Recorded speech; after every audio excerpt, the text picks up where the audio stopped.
I remember thinking that if Thanksgiving dinner stayed calm for one night, would my brother finally look at me like family again?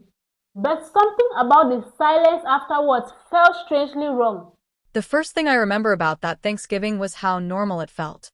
My mom was humming in the kitchen while I carried in 2 pumpkin pies from the grocery store where I worked after school, and for once, my older brother Ryan wasn't yelling at anybody. The house smelled like cinnamon, turkey, and those candles my mom lit every single year like traditions could somehow hold people together. I honestly thought maybe things were getting better. I was 17, still trying way too hard to make my family proud, and that night I kept telling myself if dinner went smoothly, maybe Ryan would finally stop looking at me like I ruined every room I walked into. But when I came home from my shift an hour later, the driveway was empty. Every light in the house was off. And sitting on the kitchen counter was a note with my name on it. I remember laughing at first because I genuinely thought it was a joke. The pies were still warm in my hands while I unfolded the paper. Dinner got moved to Aunt Cheryl's. Ryan said you were working late. That was it. No address. No, come meet us. Nothing. I pulled out my phone immediately and opened Instagram, and my stomach dropped so fast it physically hurt. My cousin had already posted photos from dinner 20 minutes earlier. My mom was smiling at the table. Ryan had his arm around her chair. Everybody was there. Everybody except me. Before we continue with this video, please like, subscribe, and turn on the notification bell for updates. I called my mom twice. Straight to voicemail. Then Ryan answered on the third try. Music loud behind him, people laughing in the background. And the first thing he said was, "Why are you making this a big deal again?" Something in my chest tightened. Because deep down, I already knew this wasn't an accident. The second he acted annoyed instead of confused, didn't it suddenly feel like they meant to leave him out the whole time? I stayed parked outside the house for almost 10 minutes after the call ended. The engine was running, heater blowing warm air into the car, but my hands still felt freezing against the steering wheel. Across the street, other families were walking into brightly lit homes carrying casserole dishes and laughing like the night actually meant something. Meanwhile, I was sitting in a dark driveway trying to convince myself I wasn't overreacting. I called Ryan back anyway. He answered sounding annoyed this time. "What?" I asked him why nobody told me where dinner was. There was a pause. Then I heard him exhale like I was exhausting him. "Mom didn't want drama tonight, Ethan." The way he said my name made me feel small all over again. I asked what that was supposed to mean, and he laughed quietly before saying the sentence that stayed in my head for years. "You make Mom cry just by existing." Silence. Not shouting. Not anger. Just silence after that sentence landed.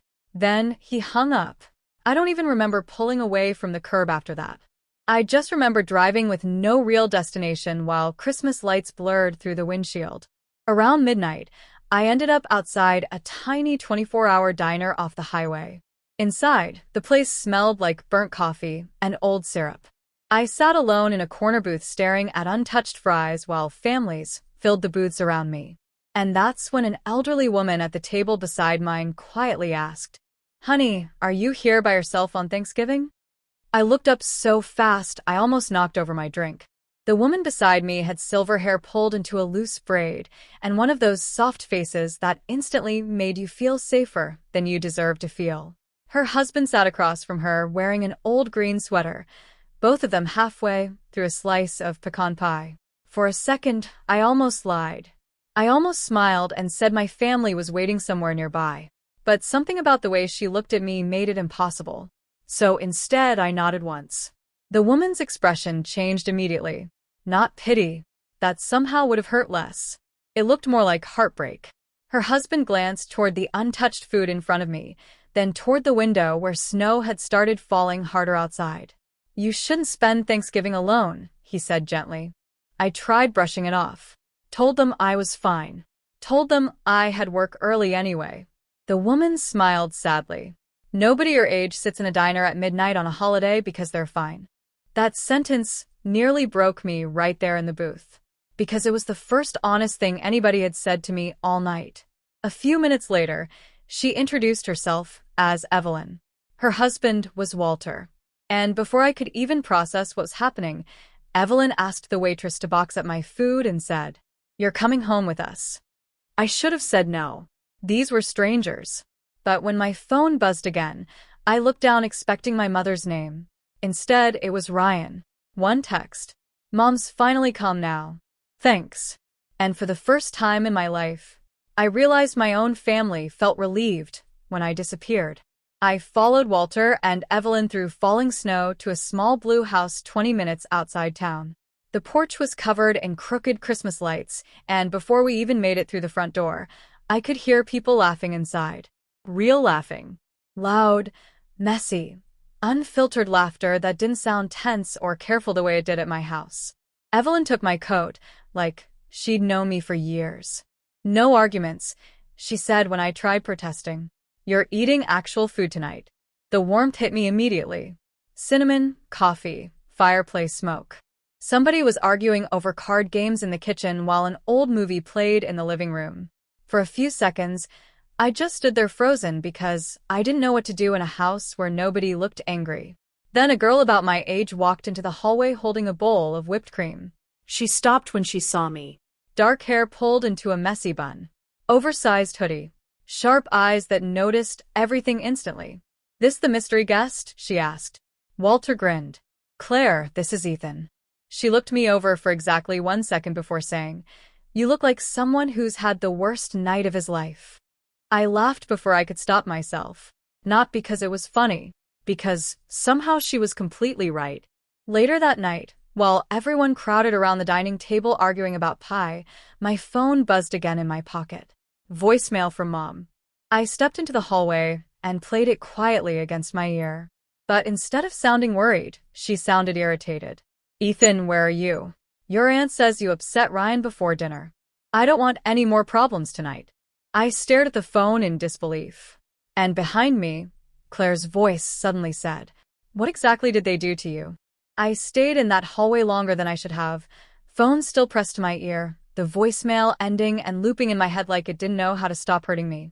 Behind me, the house was still alive with sound, laughing, plates clinking, someone arguing about whether pecan pie or apple pie was superior, like it actually mattered in the world. A normal kind of noise. The kind I never realized I was missing until I heard it somewhere I didn't belong. Claire hadn't moved. She was still standing a few steps away, arms crossed, watching me like she was waiting for the part where I stopped pretending I was fine. I didn't answer her question right away, because for the first time, I understood something I'd never admitted even to myself. This wasn't just a misunderstanding. It wasn't family drama. It wasn't me being too sensitive. This was a pattern, and I was always the one missing from the picture. I finally spoke, but my voice came out quieter than I expected. "I didn't get invited," I said, "to Thanksgiving." Claire blinked once. Not shocked, just processing. Inside the house, someone laughed loudly again, and it hit me how far away that sound felt from everything I grew up with. Claire tilted her head slightly. "That's it?" she asked carefully. I almost said yes. But then the words from Ryan came back, sharp and clean. "You make Mom cry just by existing." My grip tightened on the phone, and for the first time I didn't try to soften it. "No," I said. "That's not it." A pause. Claire stepped a little closer, her voice lowering. "Then what is it?" I looked back toward the living room where Walter was telling some story with his hands moving wildly, where Evelyn was laughing like she didn't carry anything heavy inside her chest, where people were looking at each other like they mattered. And I realized I had no language for that kind of life. Only absence. Only being left out on purpose. Before I could answer, my phone lit up again. Unknown number. One new message. And when I opened it, it was a photo. My family at Thanksgiving dinner. All of them smiling. Except there was something wrong in the image I didn't understand yet. Because sitting at the far end of the table was an empty chair with my name still placed in front of it. Sometimes the hardest part isn't being yelled at or excluded. It's realizing people can save a place for you at the table and still not want you there.